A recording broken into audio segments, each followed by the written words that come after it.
Chapter 4 Sai Baba's First Advent in Shirdi. Mission of the Saints, Shirdi a Holy Tirth, Personality of Sai Baba, Dictum of Kaulibua, Appearance of Vittal, Sri Shagar's Story, Das Kanu's Bath in Prayag, Immaculate Conception of Sai Baba and his First Advent in Shirdi, Three Vadas. In the first chapter, I described the circumstances which led me to write Sai Sat Charitra. Let me now describe the first advent of Sai Baba in Shirdi. Mission of the Saints. Lord Krishna says in Bhagavad Gita, chapter 4, 7 and 8, that whenever there is a decay of dharma, righteousness, and an ascendancy of unrighteousness, I manifest myself, and for the protection of the virtuous, the destruction of the vicious, and for the establishment of the righteousness, I manifest myself in age after age. This is the mission of Lord and the sages and saints who are his representatives and who appear here at proper times help in their own way to fulfill that mission. For instance, when the twice born, that is the Brahmins, the Kshatriyas and the Vaishyas, neglect their duties, and when the Shudras try to assert the rights of higher classes, when spiritual preceptors are not respected but humiliated, when nobody cares for religious instructions, when everybody thinks himself very learned, when people begin to partake of forbidden foods and intoxicating drinks, when under the cloak of religion people indulge in malpractices, when people belonging to different sects fight among themselves, when Brahmins fail to do Sandhya adoration and the orthodox their religious practices, when yogis neglect their meditation, when people begin to think that wealth, progeny, wife are their soul's concern and thus turn away from the true path of salvation, then do saints appear and try to set matters right by their words and action. They serve us as beacon lights and show us the right path and the right way for us to follow. In this way, many saints, namely Nivritti, Jnanadev, Muktabai, Namdev, Gora, Gonai, Ekanath, Tukaram, Narahari, Narsibhai, Sajan Kasai, Savata, Ramadas, and various others did appear at various times to show the right path to the people, and so presently came Sri Sai Baba of Shirdi. Shirdi, a holy tirth. The banks of the Godavari river in the Ahmednagar district are very fortunate, for they gave birth and refuge to many a saint, prominent among them being Jnaneshwar. Shirdi also falls in the Kopargaon taluk of the Ahmednagar district. After crossing the Godavari river at Kopargaon, one sets the way to Shirdi.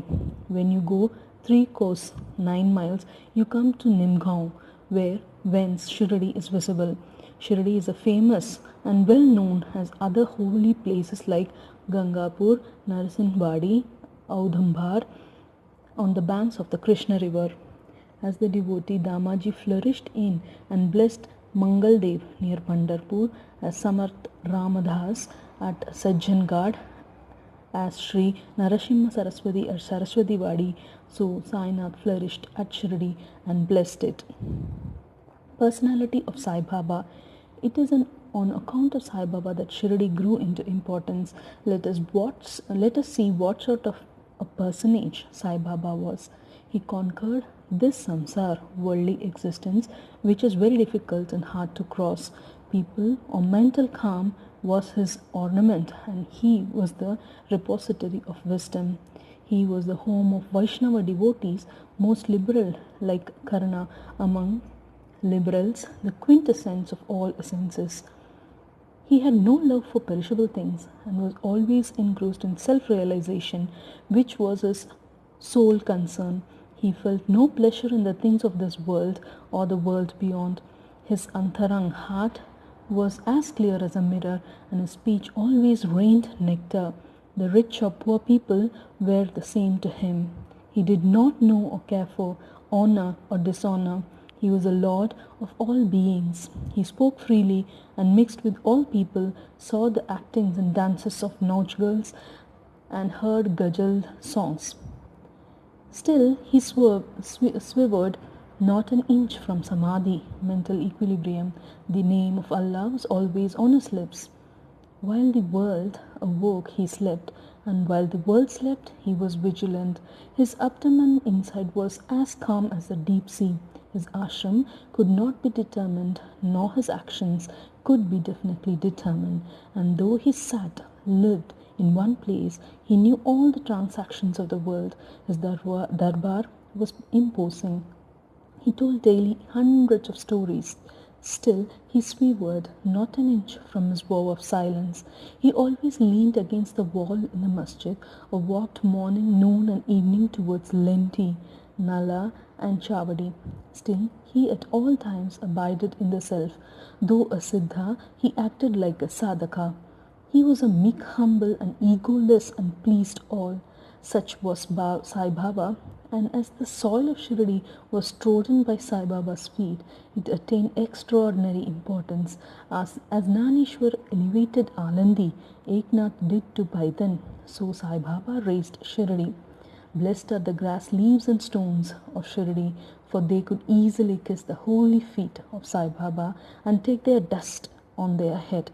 Shirdi became to us devotees another Pandharpur, Jagannath, Dwaraka, Banaras, Kashi, and Rameshwar, Badriketar, Nashik, Triyambeshwarar, Ujjain, and Mahakaleshwar or Mahabaleshwar Gokan. The contact of Sai Baba in Shirdi was like our Veda and Tantra. It quieted samsara, world consciousness, and rendered self-realization easy. The darshana of Sri Sai was our yoga sadhana, and talk with him removed our sins. Shampooing his legs was our bath in Triveni Prayag, and drinking the holy water of his feet destroyed our desires. To us, his commands were Vedas, and accepting eating his udi, sacred ashes, and prasad was all purifying. He was our Sri Krishna and Sri Rama who gave us solace, he was our Parabrahma, absolute reality. He was himself beyond the pair of dvantas, never dejected or elated. He was always engrossed in his self as existence, knowledge, and bliss. Shirdi was his end center, but his field of action extended far wide to Punjab, Calcutta, North India, Gujarat, Dhaka, now in Bangladesh, and Konkan. Thus the fame of Sai Baba spread far and wide, and people from all parts came to his darshana and be blessed. By mere darshan, minds of people, whether pure or impure, would become at once quiet. They got here the same sort of unparalleled joy the devotees get at Pandharpur by seeing Vittal Ragumani. This is not an exaggeration. Consider what a devotee says in this respect. Dictum of Gaulibuva. An old devotee by name Gaulibuva, aged 95 years, was a Barkari of Pandari. He stayed 8 months at Pandharpur and 4 months Ashada to Kartik, July to November, on the banks of the Ganges.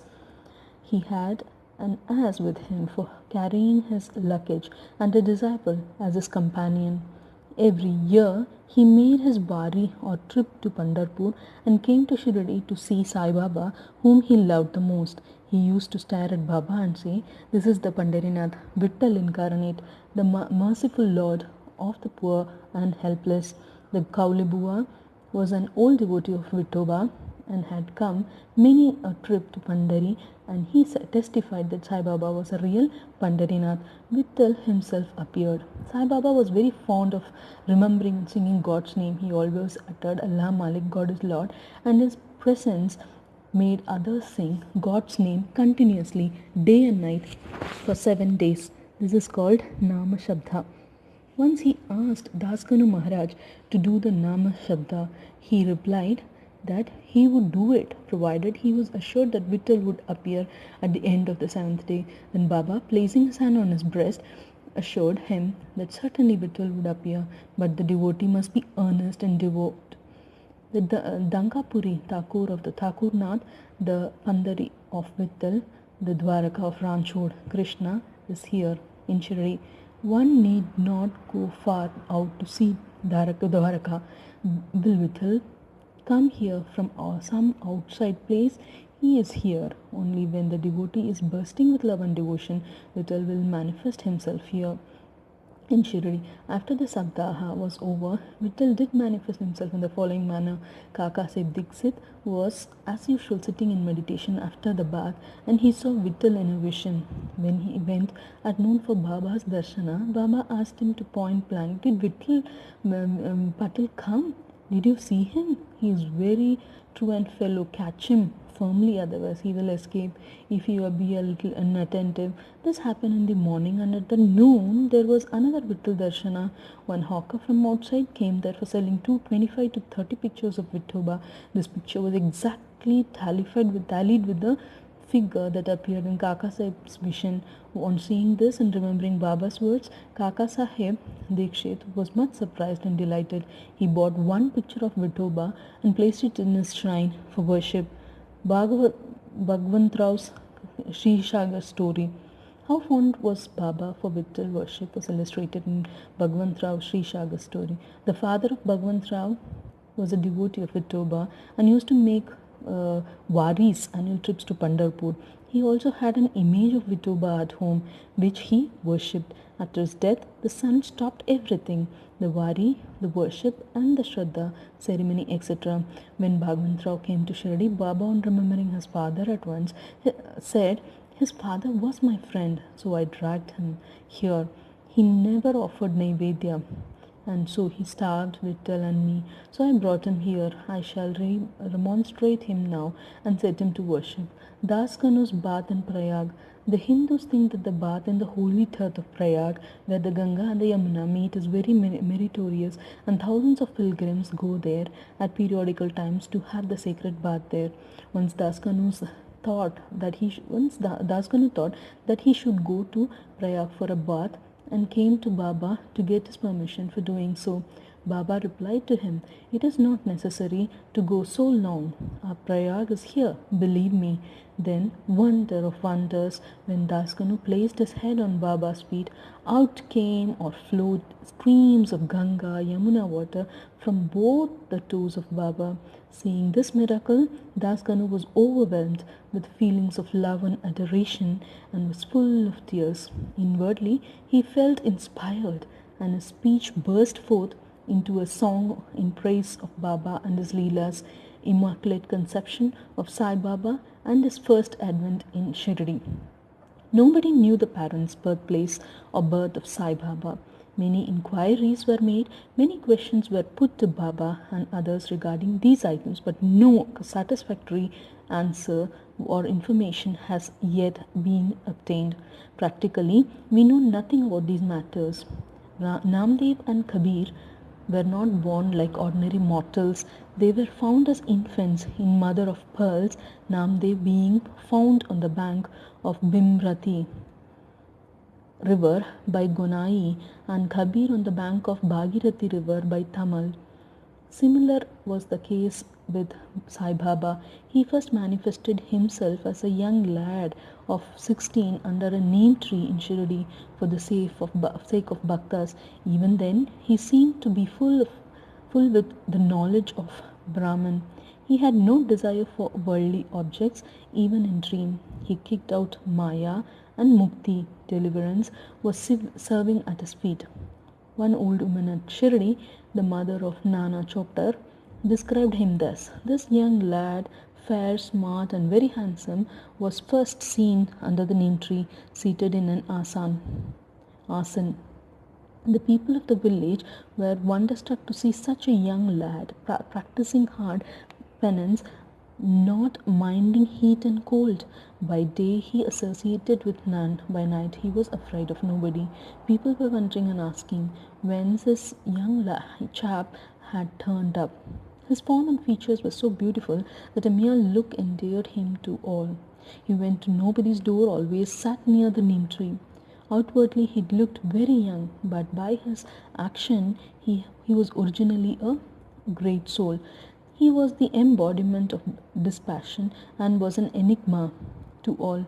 One day it so happened that God Khandova possessed the body of some devotee, and people began to ask him, "Deva, God, You please inquire what blessed father's son is this lad, and whence did he come? God Khandoba asked them to bring a pickaxe and dig in a particular place. When it was dug, bricks were found underneath a flat stone. When the stone was removed, a corridor led to a cellar where cow mouth shaped structures, wooden boats, necklaces were seen. Khandoba said this lad practiced penance here for 12 years. Then people began to question the lad about this. He put them off the scent by telling them that it was his guru's place, his holy Vatan, and requested them to guard it well. The people then closed the corridor as before. As Ashwatha and Audhambar trees are held sacred, Baba regarded this neem tree equally sacred and loved it most. Mal Savti and other Shirdi devotees regard the site as the resting place Samadhi Sthana of Baba's Guru and prostrate before it. 3 Vadas. Number 1. The site of the neem tree and the surrounding space was bought by Mr. Hari Vinayak Sate, and on the site a big building styled Sate's Vada was erected. This Sate was the sole resting place for pilgrims who flocked there. A platform was built round the neem tree, and lofts with steps were constructed. Under the steps there is a niche facing south, and devotees sit on the far platform facing north. It is believed that he who burns incense there on Thursday and Friday evening will by God's grace be happy. This Vada was old and dilapidated and wanted repairs. The necessary repairs, additions and alterations have been made now by the Sansthan. Number 2. Then after some years, another Vada, Dixit's Vada, was constructed. Kaka Sahib Dixit, solicitor of Bombay, had gone to England. He had injured his leg by an accident there. The injury could not be got rid of by any means. Nana Sahib Chandorkar advised him to try Sai Baba. So he saw Sai Baba in 1909 AD and requested him to cure rather the lameness of his mind than that of his leg. He was so much pleased with the darshana of Sai Baba that he decided to reside in Shirdi. So he built a Vada for himself and other devotees. The foundation of this building was laid in 10/12/1910. On this day, 2 other important events took place. Number 1, Mr. Dada Sahib Karpade was given permission to return home, and the night Aarti in Chavadi was commenced. The Vada was complete and was inhabited on the Ramanavami day in 1911 AD. With due rites and formalities, then another Vada or palatial mansion was put up by famous millionaire Mr. Booty of Nagpur. Lots of money was spent on this building, but all the amount was well utilized, as Sai Baba's body is resting in this Vada, which is now called the Samadhi Mandir. This site of this mandir had formerly a garden which was watered and looked after by Baba. 3 Vadas thus sprang up where there was none formerly. Of these, Sati's Vada was the most useful to all in the early days. The story of the garden attended by Sai Baba with the help of Vaman Tatya, the temporary absence of Sai Baba from Shirdi and his coming again to Shirdi with the marriage party of Chand Patil, the company of Devidas, Jankidas and Gangagir's Baba's wrestling match with Modin Tamboli, residence in Masjid, love of Mr. Dengle and other devotees, and other incidents will be described in the next chapter. Bow to Sri Sai Baba. Peace be to all.